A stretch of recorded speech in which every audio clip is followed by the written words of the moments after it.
নতুন বছরের শুরুটা করলাম ঘাগরবুড়ি মায়ের দর্শন দিয়ে। বেলা 1টা বাজে, হঠাৎই মনে হলো চলো আজকে ঘুরে আসি একটু মায়ের কাছ থেকে।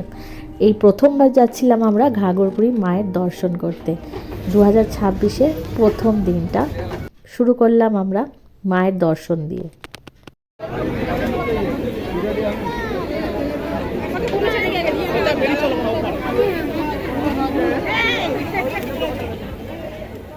প্রচণ্ড ভিড়ে, মায়ের মন্দিরে ভিড় ছিল দেখার মতো। অনেক ভিড়ের মধ্যেও আমরা খুব সুন্দরভাবে পুজো দিয়েছিলাম। মন্দিরের ভিতরে ক্যামেরা অ্যালাউ নেই, তাই ভিতরের ছবি আমি কিছু তুলতে পারিনি।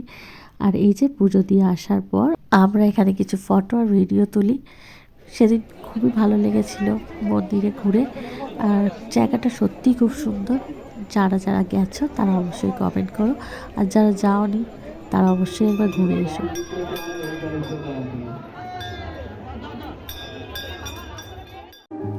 এইভাবে বছরের শুরুটা খুব সুন্দর করে কাটে আমাদের। আশা করি তোমাদেরও 2026 খুব সুন্দর যাবে। সবাই ভালো থেকো, খুশি থেকো। Happy new year.